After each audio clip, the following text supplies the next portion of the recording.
উজনিৰ বান বিধ্বস্ত জিলাত বৰ্তমানো জটিল পৰিস্থিতি।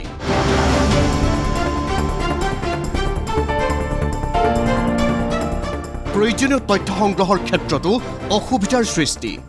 প্ৰলয়ংকাৰী বানত উটি গ'ল শিক্ষাৰ্থীৰ ইউনিফৰ্ম, পাঠ্যপুথি। প্ৰলয়ংকাৰী বানত তছনছ হৈছে উজনিৰ ইখনৰ পাছত সিখন জিলা। উটি গৈছে ইজনৰ পাছত সিজন নিৰীহ ব্যক্তি। বিধ্বস্ত হৈছে ইখনৰ পাছত সিখন খেতিপথাৰ। পলসে পুতি পেলাইছে ইখনৰ পাছত সিখন গাঁও। সকলোতে কেৱল আৰু কেৱল অবৰ্ণনীয় পৰিস্থিতি।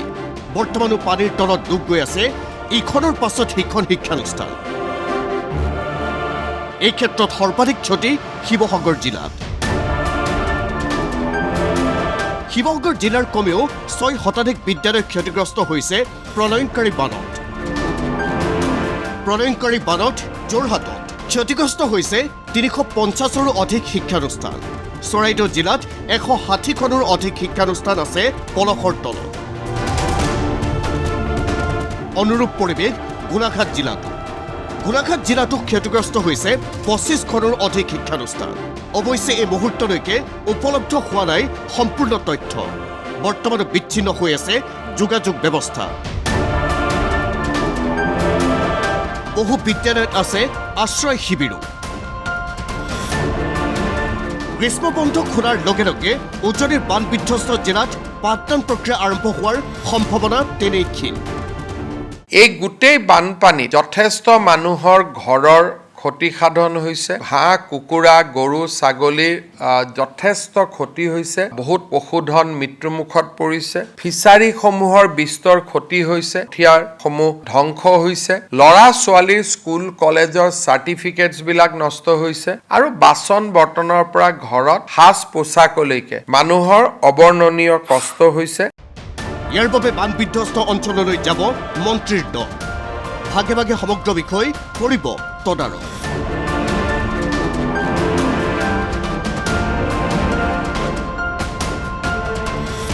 গ্ৰীষ্ম বন্ধ খোলাৰ পাছতে নিশ্চিত হ'ব ছাত্ৰ ছাত্ৰীৰ বিনামূলীয়া ইউনিফৰ্ম, পাঠ্যপুথিৰ যোগান। অহা 3 দিনৰ পিছত আমাৰ ৰাজ্যৰ কৃষি মন্ত্ৰী, ভেটেনাৰী মিনিষ্টাৰ, ৰাজ্যৰ স্বাস্থ্য মন্ত্ৰী সকলোকে মই 2খন জিলালৈকে যাব কৈছোঁ, লগত গোলাঘাট আৰু যোৰহাটত, যাতে আমি তেওঁলোকক ডেমেজসমূহ এছেছ কৰিব, খুব ছিষ্টেমেটিকেলি আমি ডেমেজসমূহ এছেছ কৰিব পাৰোঁ। কেৱল সেয়াই নহয়, বান বিধ্বস্ত প্ৰতিখন জিলাৰ গাঁৱে গাঁৱে স্থাপন হ'ব স্বাস্থ্য শিবিৰ। প্ৰতি মুহূৰ্ততে এতিয়াৰ পৰা মজুত থাকিব এম্বুলেন্স সেৱা, প্ৰয়োজনীয় ঔষধ।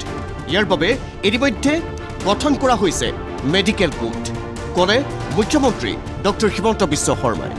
হেল্থৰ দৃষ্টিভংগীৰ পৰা আমি চেষ্টা কৰিছোঁ যাতে কোনো ডিজিজ আউটব্ৰেক নহয়। NHM আৰু হেল্থ মিছনৰ ফালৰ পৰা মোবাইল এম্বুলেন্সৰ পৰা আৰম্ভ কৰি আমাৰ মেডিকেল টিম বনাই ডিব্ৰুগড় আৰু যোৰহাট মেডিকেল কলেজৰ পৰাও আমাক ডক্টৰ দিয়া হৈছে আৰু তেওঁলোকে যিমান পাৰে ৰাইজক সেৱা আগবঢ়াইছে। এতিয়ালৈকে আমাৰ কোনো ডিজিজ আউটব্ৰেকৰ বাতৰি এতিয়ালৈকে আমি পোৱা নাই।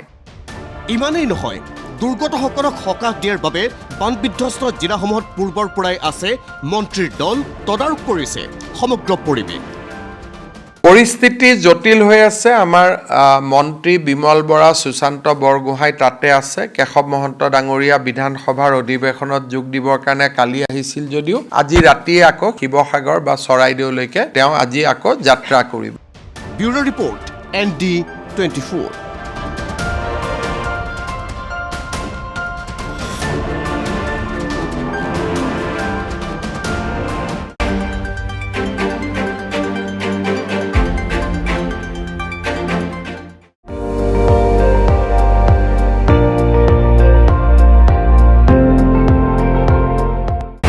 আপুনি চাই আছে ND24, সৰ্বশ্ৰেষ্ঠ নহয়, সৰ্বোত্তমৰ দৌৰত।